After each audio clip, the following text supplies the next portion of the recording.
You're tuned in to Voiced Thoughts Talk Show and Podcast, a forum where we discuss and explore society-based topics while advocating and providing information and resources to the community through an unscripted, unfiltered, and authentic approach.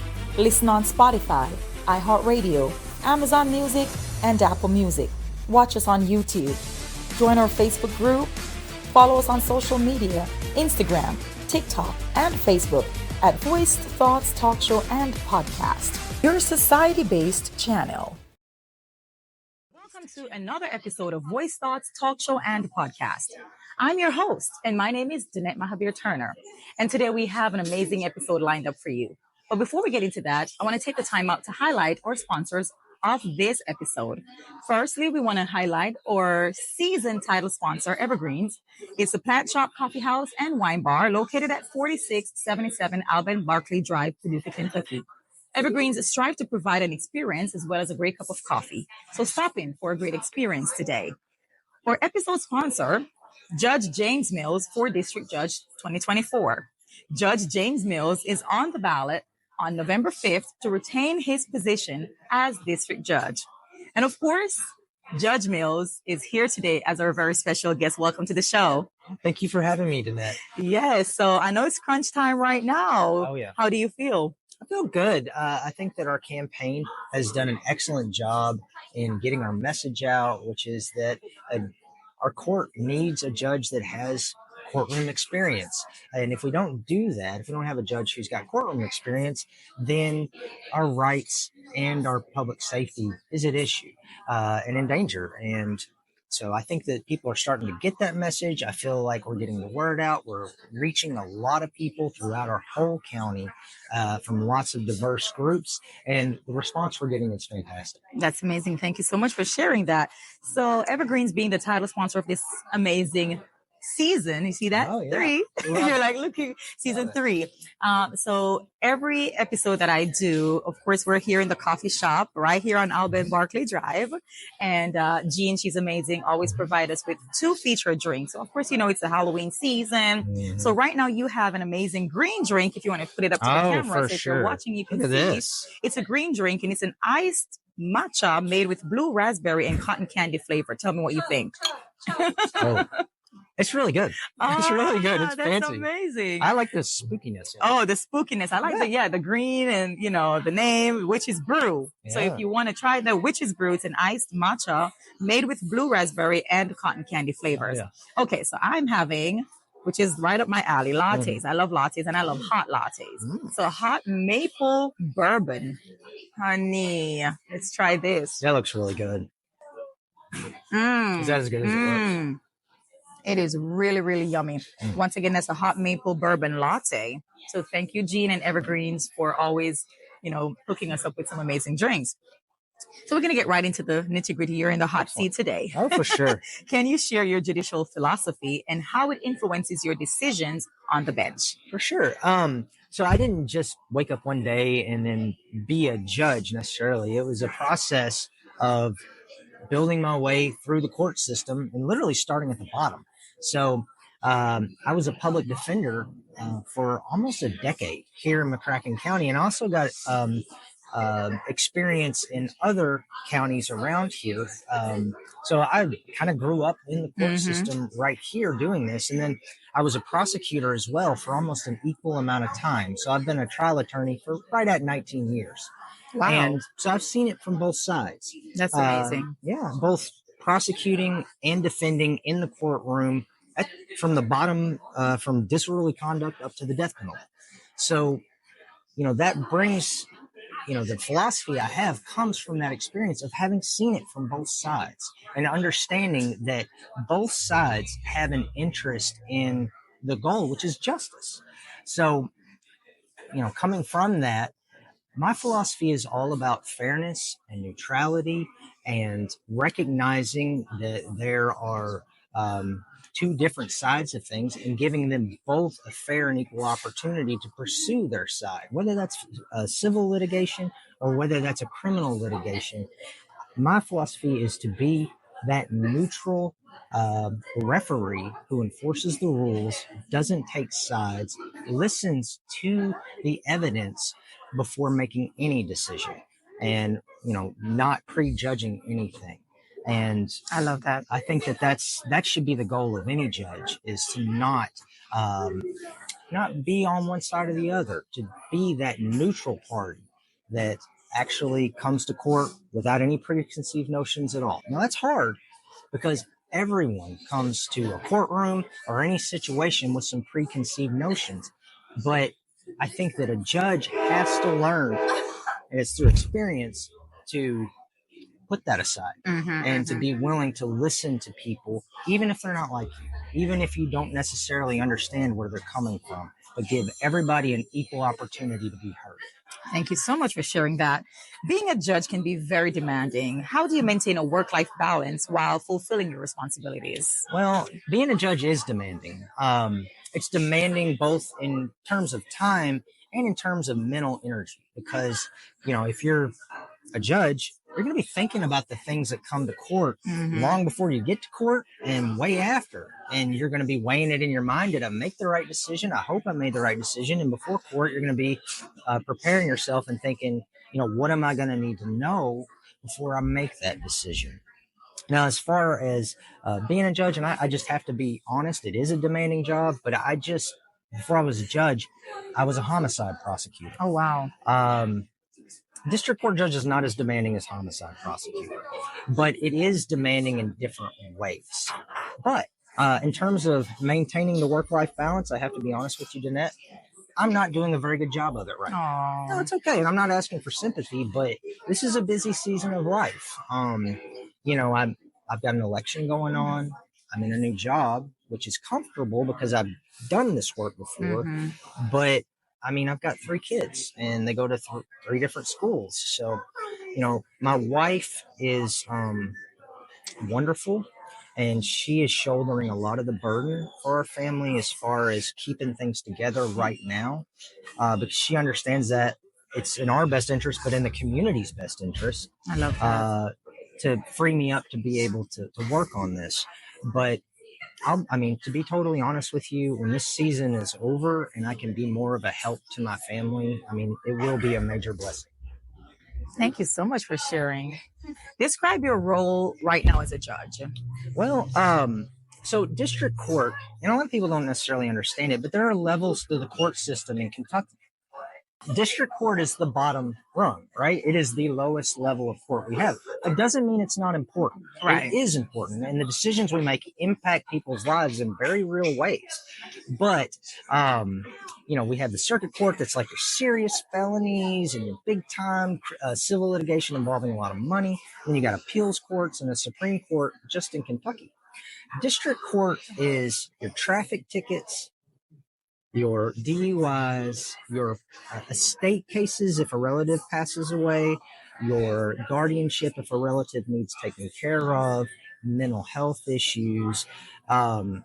So I know that when I'm going into court that I'm going to see a docket of anywhere between 30 names and maybe 110 names of people that have issues.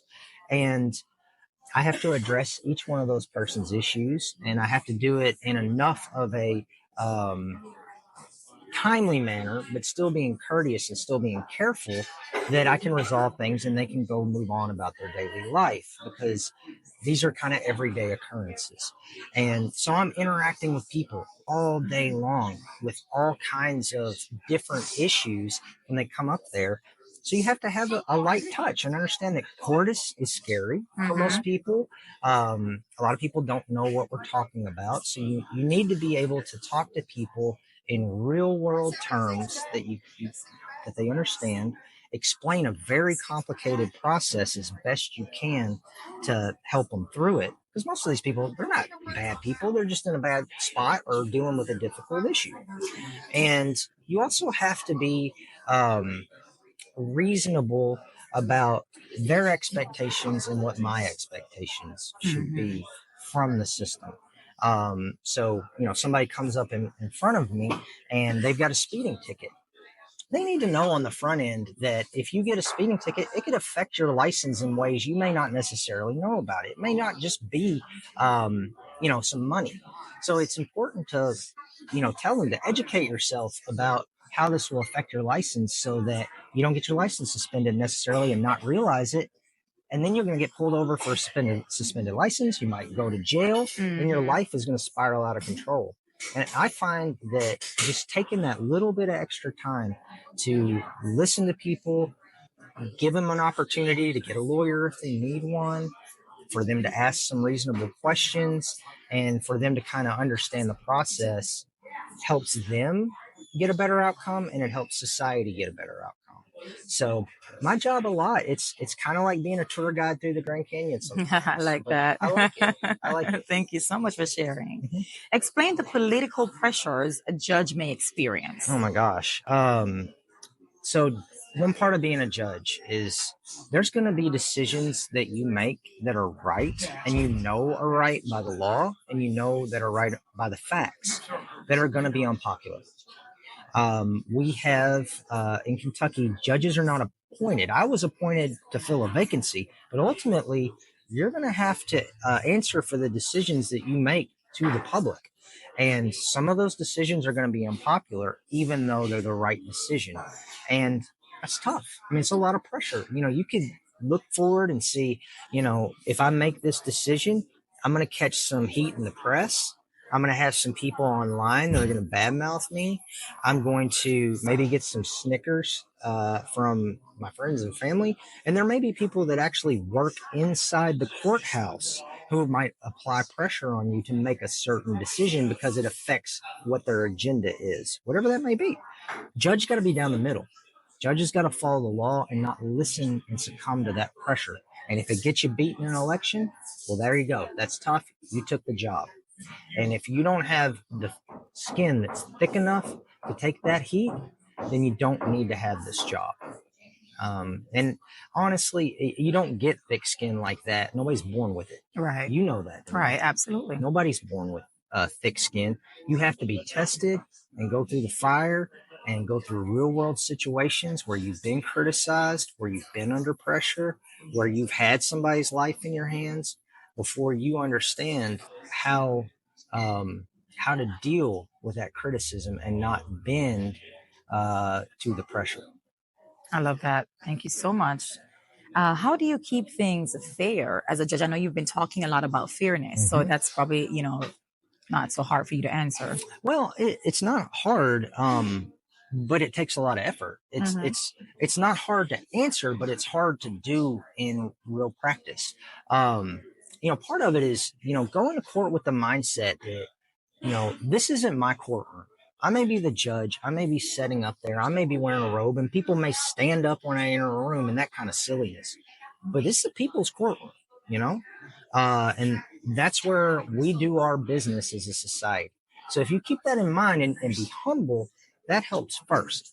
Secondly, there's rules in place. The rules start at the Constitution of the United States, and then there's all kinds of rules just about how to do court that piggyback into that.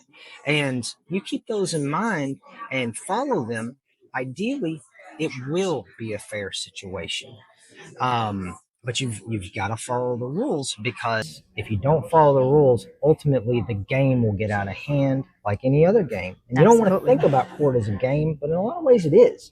And if the referee isn't doing his dead level best to call it down the middle, then we're in trouble. But a lot of people can say that, but they don't necessarily do it. And they might find reasons to explain the decisions they made afterward. But in the moment, you really have to be aware of keeping yourself and any personal opinions you might have, holding people to the rules, giving everyone a chance to be heard, and especially have lawyers. Because people don't understand. They think that, and a lot of situations we deal with, you don't necessarily have to get a lawyer to get through a speeding ticket, but it helps. having somebody there to speak for you that understands the rules, that can help explain things in addition to the judge, give people an opportunity to get a lawyer. Don't rush them through like a cattle call. Give them an opportunity to find out the questions they need answered before they make a decision. I So a love lot of that. it's patience. I love that. Yeah. What are some of the factors that inhibit fairness? Let's talk about that. I'd say the main number one factor that inhibits fairness is the number of cases and the amount of work that has to be done in court. And what I mean by that is that, everybody's busy. Everybody's got a lot to do. Everybody is trying to get to the end of the day because they got kids to go to practice and this to do this. And then you've got prosecutors who've got more cases than they can say grace over. So they're under all this pressure to actually have a conversation with the victim before they make a decision on a case, which is the law that they have to. We've got public defenders, which have the vast number of cases that come through criminal court. And I've been that guy. I've been that guy with a stack of files this high on my desk, and I'm sitting at the jail, or I'm taking them over to the jail and just seeing one client after another and trying to address their issues as best as I can. And the pressures that are on lawyers to move quickly rather than carefully are unimaginable, right? So that really affects fairness. It does, because that pressure leads to things like people pleading guilty to things they didn't do. And then that happens. And you hear it. When I was a public defender and a prosecutor, I'd hear people say, well, I didn't do it, but I'm ready to get this over with. Wow. I'm sick of it. And that's unfair. It's unfair that they don't feel like they have any choice. Now, on the other hand, and it's just as much on the other side, right? Because those prosecutors, it didn't used to always be this way, but now the prosecutors, they're just as busy.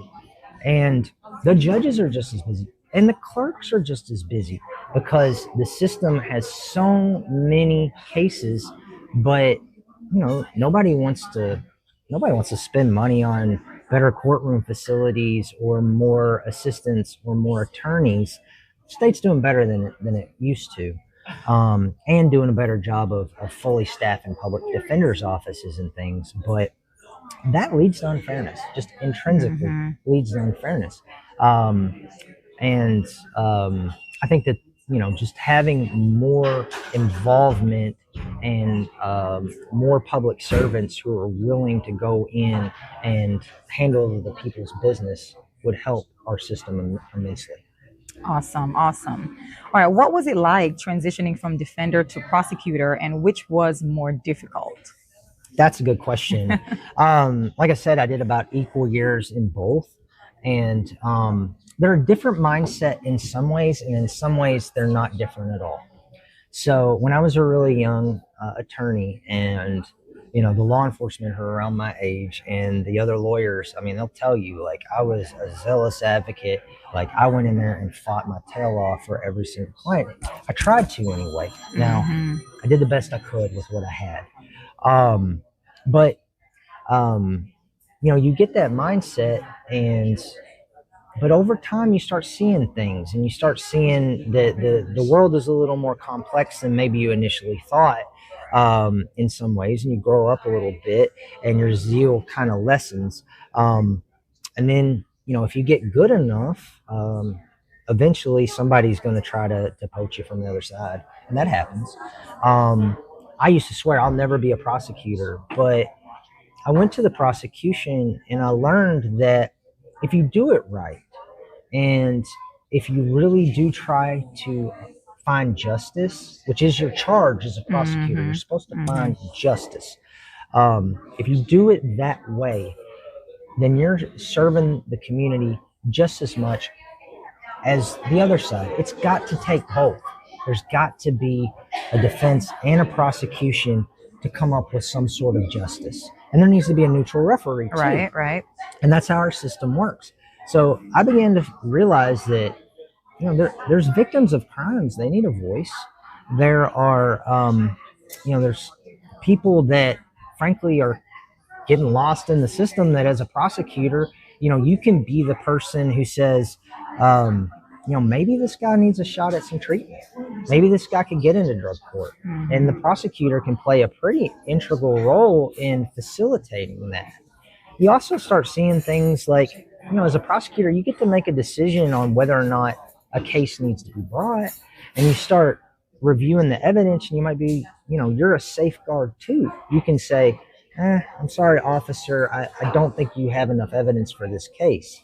And so you can stop some injustice there too, even before anything starts. Interesting. So both sides play a role in safeguarding people's liberty, their constitutional rights, and upholding public safety. Everybody's needed. Now, as far as which one's harder, that's easy. There is no job harder in the courthouse than being a felony prosecutor. Absolutely. And the analogy I use, and I say it all the time, and people think it's silly, the difference between prosecuting and defending is the prosecutor, it's like cooking Thanksgiving dinner. The defense attorney, it's like eating Thanksgiving dinner. So you sit there and you rip it up. And the judge is like grandma watching the food and then criticizing how everybody did it. That's the roles. It really is. And the person cooking the dinner, it's the hardest because it's on you to make sure all the witnesses are lined up, to make sure that the case is actually going forward, that everything's squared away, that all the evidence is in the courtroom, ready to view, tested, and gone through. So prosecutors harder, defense attorneys more fun. I can say that without a doubt. Wholeheartedly, right. Yeah. Okay. All right. Well, here we're going to go into what case was your toughest case? Easy. And I'd love to give you something lighthearted, but the one that's closest to my heart, there was a young lady that was she was suffocated by her boyfriend.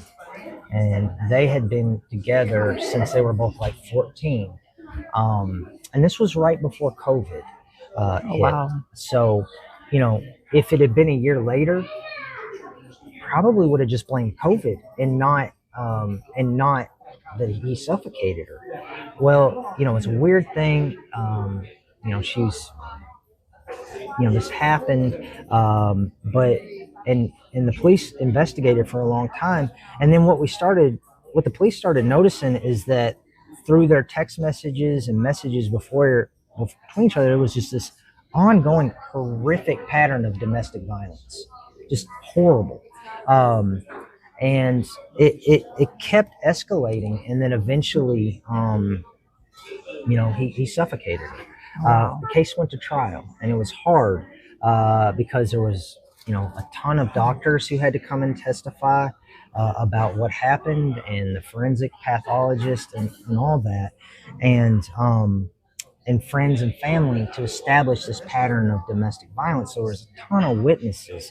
But it was also difficult because, her family, she was a young African-American girl, like 19 years old. Oh, wow. Right out of high school, time of her, she had the whole life to look forward to. Her family, prominent African-American family. And they were suspicious, and rightfully so, in my estimation, that I was going to give that case for her the kind of care that it deserved. Absolutely. And, people sometimes forget that some of the suspicion and distrust, it's there on both sides in some ways. And, I took it upon myself, and, I'm not taking any credit for it at all, but I tried to make it a goal to involve them as much as possible and to make sure I had time for them and explain to them and try to make them believe that I did care about her case. I've never been more proud than the success that we had in that one particular case. And, we went to trial and we got a conviction, and, the jury got to hear all the evidence, and the families who were impacted by this, which a lot of people, right, whole community. I'm glad that they got to hear everything aired out. And if we'd have just if we had just pled it out and, just, cut some sort of a deal on it rather than having that public airing of what happened, I don't think that there would have been as much healing that could have happened, because the story needed to be told, and it needed to be told publicly. Mm-hmm. So anyway, that was my hardest case, for sure. I can just imagine now, this is not one of the questions that I have, but just because of your response, I want to ask you, as a judge, mental health for you. How do you stay sane and stable? Because you're dealing with all these cases. I can tell that you truly care, about what you do. I can tell. And anyone that's listening or watching will say that, will agree with me. And so with that comes mental health. As you said, like your wife is taking on the heavier side of the role, as to keep the family together while you're focusing on this and helping the community. How are you taking care of your mental health? Well, honestly, I've got a great family, and I've got 3 kids that are really involved, and just trying to do things like be home for Sunday dinner when I can, and talk to my kids, and stay involved in my family as much as I can. But I would love to exercise more. I used to exercise a lot more before this, and I would love to have a great answer that, like, I'm just, I'm sharp as a tack, like I'm physically as healthy as I could be. But this campaign, you don't go through this, and honestly, like, this is the second campaign I've run in 3 years. So, it does take a toll on you, and it does take a toll on your mental health and your physical health. But, staying engaged with God, praying, I love that. Staying engaged with your family, talking to, one thing that's really helped me is I've talked to my uncles. My dad passed on a while back, but through this election process, I've kind of reconnected with my uncles and talking to them, and getting some guidance from older people that I respect. That's really helped, because you can feel alone. Like, when you're a judge, it's on you. You're the one that's making the decisions, and you carry that around with you. But if you can talk about it with the other district court judge and with others, that helps. And I will point out, so there's 2 district court judges. The other district court judge is Judge Jones. Judge Jones and I went to law school together. And Judge Jones and I worked at the public defender's office together, and at the county attorney's office together. So, like, being in the office with him is like, it's like going back and being with an old friend, because you're an old friend, and we work really well together. And, like, having him there is like somebody I can rely on, has really helped with the stress of the transition, and with the campaign and all the other stress as well. Awesome. Now, here's another question that just popped up in my head. I like this because it's unfiltered, it's unscripted. Even though I have some questions, I like to. So there was a recent incident. It was not in Paducah. It wasn't in McCracken County, where a sheriff and a judge and the sheriff committed murder, as we know. How whatever happened, what led to that? How, is McCracken County and you as a judge are ensuring that nothing of that nature takes place in our community? Yeah, tragic situation all the way around. And I'll just say that, just because I'm a judge doesn't mean that I've got any kind of special information on that. That's out in Letcher County, a million miles away, and we're in the dark as much as anyone else about the facts of that. But courtroom security is an ever-present issue. I think back to, and it's been several years ago, but there was an incident in Atlanta where a prisoner took a pistol off of a courtroom deputy and took a lady hostage, and it got very, very bad very, very quickly. So you have to worry about courtroom safety as a possibility all the time. And you have to remember, it's court, and it's district court. Maybe this stuff doesn't seem that serious, but even the guy that's in county jail and he's looking to get out soon, you have to keep in your mind, you don't know what pressure this man is under, or this woman's under. Because they're incarcerated, but they might be thinking to themselves, I'm about to lose my house. I hadn't seen my wife and my girlfriend. I don't know what she's up to. Children, my children, I'm worried about them being taken away. My Social Security might be stopped. All kinds of stuff. So, when people are under that kind of pressure, there's always a possibility that someone could do something dangerous. So we have bailiffs. They're trained. They do a very good job of keeping order in the court. And I have, chambers that are locked. But I'm not afraid of anything. Most of the people that I interact with, even the people in county jail, they're not dangerous, especially when they're not intoxicated. They just, if you talk to people and show some mutual respect, no matter who someone is, it goes a whole long way towards de-escalating any situation that might happen. So I think, having a respectful tone, treating people like they're somebody, no matter what their circumstance is, that goes a long way towards having a safer environment in court. At least that's what I believe. Absolutely. Thank you so much for sharing. I know I'm, throwing darts at you right now. No, you're doing great. All right. So, how important is it to reach people from diverse background here in McCracken County? I think in McCracken County, it's extremely important in a campaign. And I'll tell you why. Take a sip, friend. Let's take a sip. That's delicious. I'll tell you why. McCracken County is diverse. People don't necessarily always see that because it's a cluster of a bunch of different communities that kind of are satellites around Paducah itself. McCracken County is very diverse. So, the farmer that lives out in Ragland, which is way out in the west, that's going to be a different sort of guy maybe than the pottery artist that lives in Lower Town, right?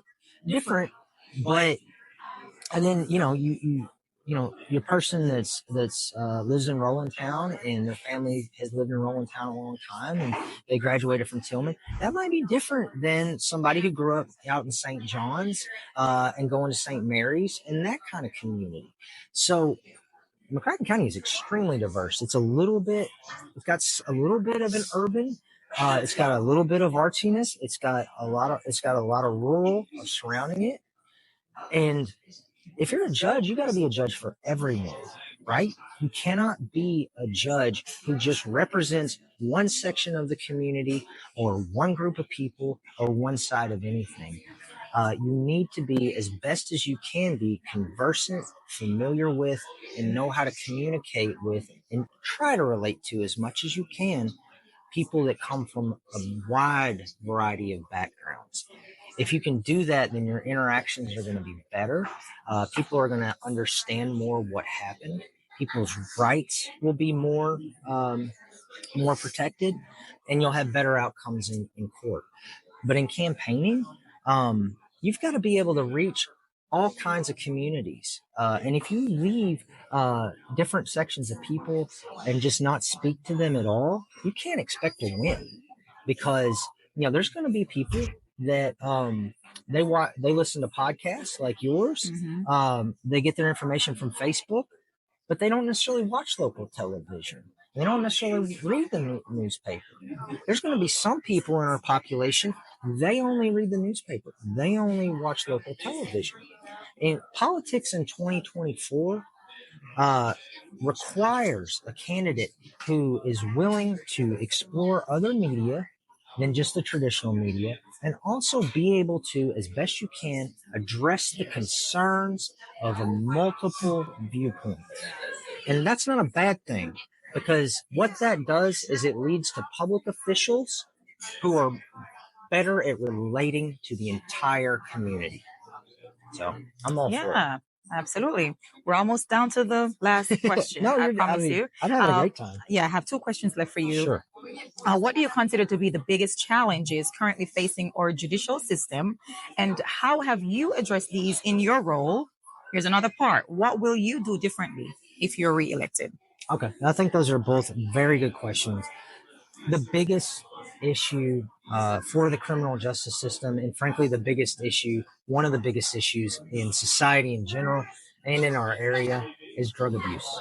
I mean, it just is.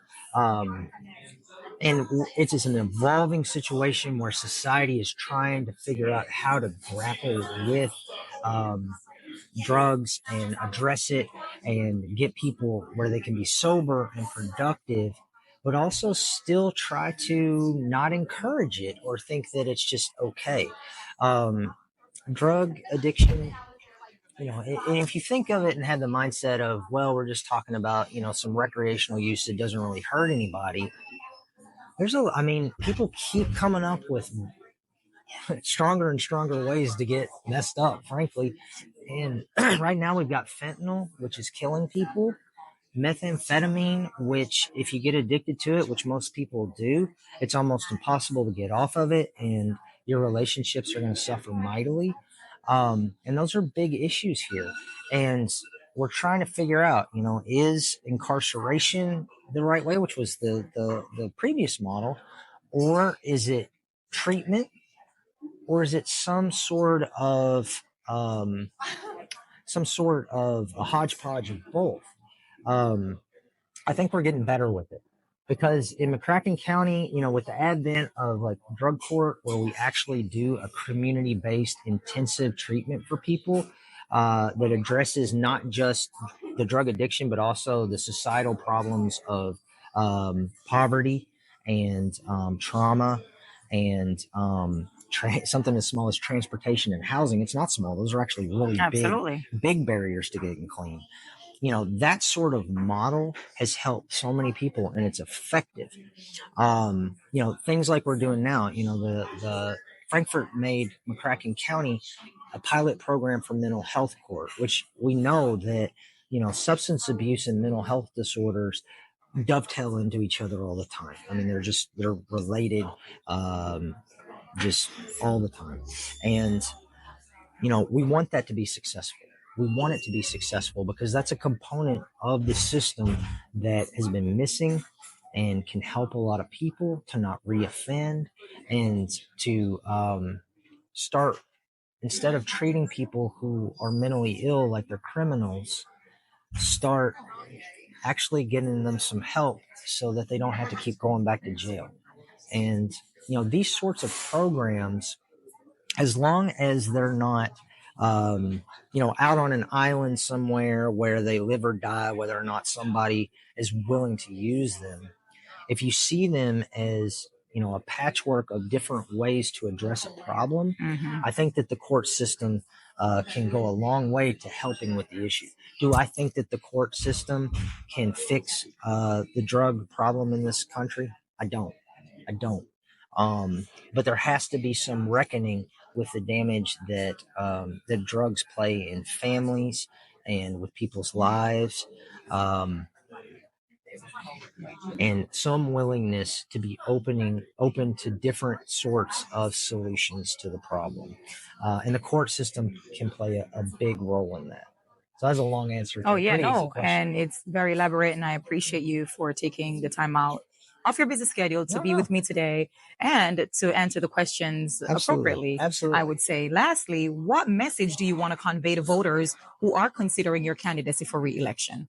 Well, I would say, Danette, that our court system has been through a lot locally, with the tragic passing of a judge, and things need to be back stable. And I've done a good job of bringing stability to a rocky situation. And, court is working better than it has in a long time. So I'm very proud of what I'm able to accomplish, or what I have accomplished already, and what I could accomplish. I'm